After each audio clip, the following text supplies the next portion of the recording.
Hello, everybody, and thank you for tuning in to the Liberty Report. With me today is Daniel McAdams. It's good to see you, Daniel. Good to see you, sir. Happy Monday. Thank you. I want to talk a little bit about authoritarianism. There's a lot of that going around these days, and of course, authoritarianism, as far as I'm concerned, is the contest, in one half of the contest between freedom and slavery. The authoritarians want to control us in many, many different ways, and of course, if you live in a free society, you're your own boss. And there was a recent article today, exactly the motivation behind it. You and I have read it, and we questioned a little bit about how it was run, but I want to put it up on the screen. It was in Politico over the weekend, and it looked like it was more or less a unique way of asking some questions and coming around with a special method of measuring the potential terrorism of individuals. And the article there, it goes, the title is, "The One Weird Trait That Predicts Whether You're a Trump Supporter." Of course, that's a tease of a title. What is this weird trait? But he also goes on and says it doesn't have anything to do with gender, age, income, race, or religion. So the conventional things that they measure. So he had to find something different and unique to come up with this thing. And interesting enough is what he comes up with is if he asks potential voters some questions about what they think is important in raising their children, that he can predict who will be and who supports authoritarianism. And it's pretty amazing. His answer came out that the ones who, according to his questioning, are the most authoritarians, they also support Trump. So I don't know what he started with or what this is all about, but we want to talk a little bit about his questions, but I'm sure you must have an opinion about this on what's going on and why all of a sudden we had this survey. Yeah, I think it's an interesting article, more probably as a jumping off point to talk about the candidates in general for the most part, because the author is an interesting person. He looks like he has a fairly strong liberal bias, so at least based on his questions. But I think the real sad part is, it may be true about Trump voters, what he's discovered, but sadly it looks like it's true for pretty much every one of the other candidates. Well, I think authoritarianism is very pervasive, and I don't think it has anything to do with their personalities and how loud they talk and how authoritarian their language is, because whether you have a Trump or a Carson, I think they're both authoritarians, and certainly Cruz is an authoritarian. It's hard to find the one I'd have to be least critical of is related to me, but I think politicians generally are this way. We had some non-authoritarians in Congress, but I think there's something in human nature about authoritarianism. People like to tell other people what to do, but unfortunately, there's a lot of people who like being told what to do because they don't know what to do. So that sets the stage, I think, for big government. Yeah, and I think people who are told what to do, they think they can tell other people what to do, and it sets the cycle. But, as you talk about the other Republican candidates, but, some of the questions he asked, we can go into those a little bit later, but they could certainly relate to someone like Bernie Sanders, for example. Okay, if you're authoritarian, if you support Trump, I'm going to take care of this country. But what about Sanders saying, I'm going to take care of your health care? Or Hillary saying, I'm going to take care of your health care? It's the same sort of mentality. Yeah, and we have some religious leaders that are very good in being anti-war. That's too much authoritarianism. We shouldn't use force. We shouldn't throw our weight around and tell everybody around the world what to do. At the same time, they're essentially socialists. And they never accept the principle, which should be, to be consistent, is why use government force and authoritarianism at home, like a Sanders would. He would use force, and then some of them even come out that they're really against the use of guns for you and me, but they're in favor of a gun being used to redistribute wealth through income taxes and inflation and these various things and all the welfare programs, borrowing money. So they're all authoritarians, but this was designed to try to find out why these people are voting for Trump, and he might have had to do a lot of searching. Anyway, a couple of the questions, and when it boils down, they don't seem to be so unique. For instance, they would ask the potential voter, which do you think is more important in raising your kids? Teaching them to be respectful or independent? So I think you and I came up with similar answers on this one.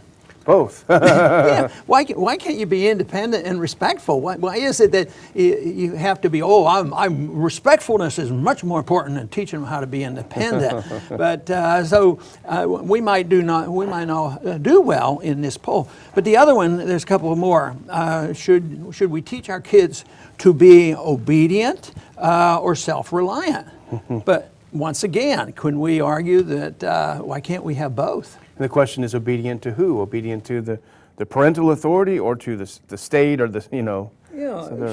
And I think the obedience to the state edicts for nefarious reasons, that's a real crime. But think how important it is for children to be obedient for their own safety. I keep thinking about our swimming pool in the backyards with kids and grandkids. And boy, I'm out there being very authoritarian. I want them to obey. I don't want them to run and slip and do things where I think they're going to get hurt. So there is a time when they have to be obedient. But certainly you can teach them self-reliance at the same time. Another one which is similar is should they be well-behaved or considerate? So is there a big difference between those? Yeah. So, and another question was well-mannered and curious. I think you can be very curious and well-mannered, and being well-mannered, if you say, oh yeah, I think that's important, that doesn't make you an authoritarian. Yeah. So I think the questions certainly deserve a little bit of attention. But for authoritarians to really succeed, I think the issue that they need is fear among the people. Yeah. People are fearful, and there's enough of that propaganda going around in all areas that have made our people very fearful. When you first sent this article around suggesting we might want to talk about it for the show, my first thought was the media and the role of the media as sort of an engine for putting this propaganda out that terrifies people. When people are terrified, they do tend to look for an authoritarian leader to protect them. And all you have to do is have a casual look at the media to see how it pushes fear constantly, 24/7. And right now, maybe our candidates are more prone to authoritarianism than ever before because we have justified economic fears. At the same time, I think there are fears about foreign policies, and ISIS is coming. Yeah. And therefore the people are very, very fearful. Well, I thought we could ask a couple of questions to see if people really are authoritarian or not on foreign policy. And a couple I came up with is, do you think the U.S. government should promote democracy abroad, or should it just set an example? Do you think we should sanction countries that don't listen to what we tell them to do, or should we encourage trade and friendship? Should the government take your money and do what it likes with it, or should it let you spend as you wish? There are many more we could do on these, but I think you could really find the real authoritarians when you look at this. Yeah, you might challenge a few. Do you think the Federal Reserve system is a good system to help the people? I think my favorite applause line when you were running for president back in 2012, and it was very encouraging, and now we can be a little discouraged, but one of your biggest applause line is, I don't want to run your life, I don't want to tell you what to do, I don't know how to do it, I can't do it. I'm paraphrasing it, but people loved that. So I think deep down, people do want to feel this independent liberty spirit, but as you point out, there are so many factors today, economics, foreign policy, that are being ramped up and causing people to fear. But I think your first concern was the media, which means the propaganda. Remember early on in some of these wars, like on Iraq, the people were opposed to these wars, and then the propaganda came in. Well, people were absolutely opposed to the U.S. going back into Iraq.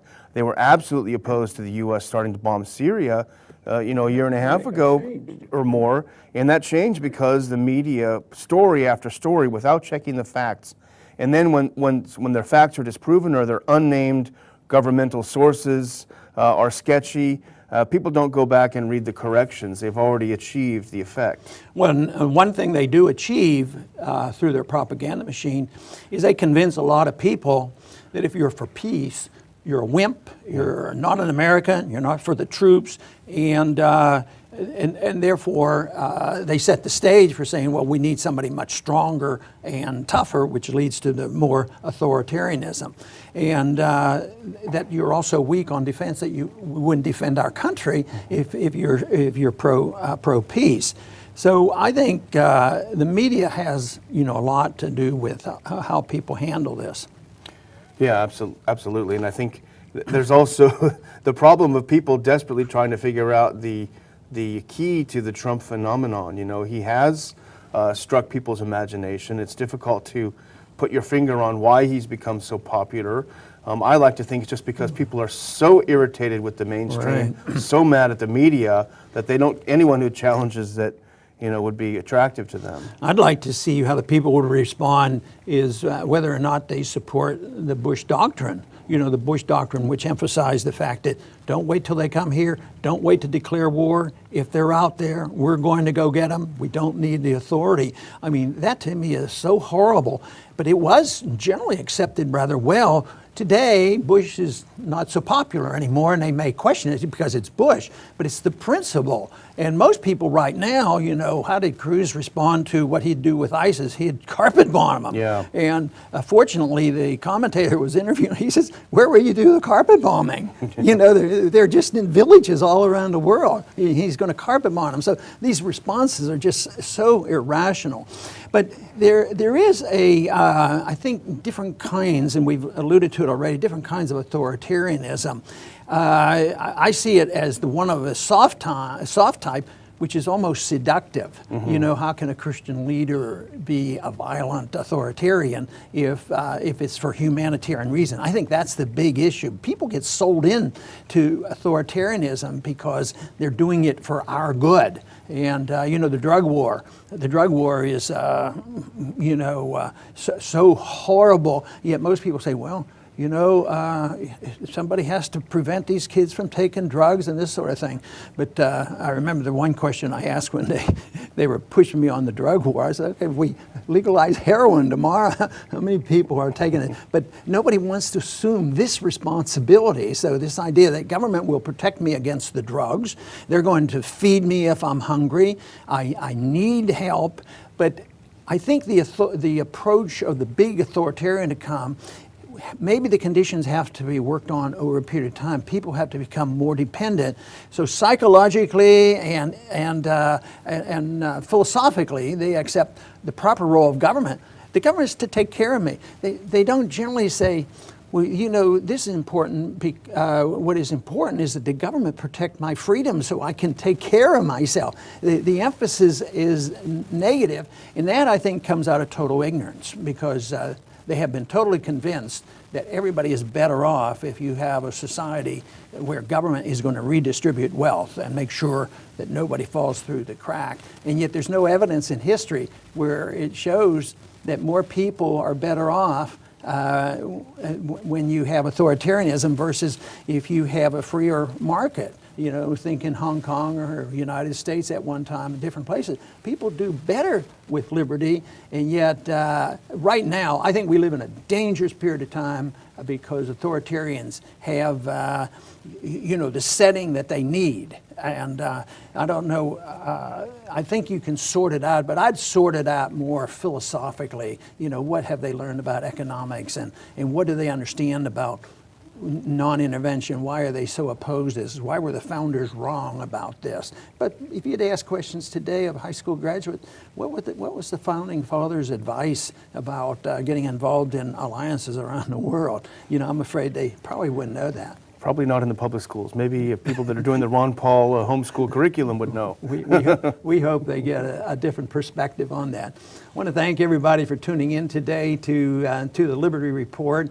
And I've always considered this subject very important, the idea of authoritarianism, because that is what we who believe in liberty and free markets have to contend with. The temptation to resort to authoritarianism, but I think this sets the stage for special interests to take over, because if the government can be authoritarian, then the people who are motivated, like in the military-industrial complex, or the people who want food stamps, they are the authoritarians, and they have to influence government, and that it just increases the size of government. And it rejects the whole notion of the proper role of government in a free society, and that is to protect liberty so people can take care of themselves and that they can defend themselves when necessary.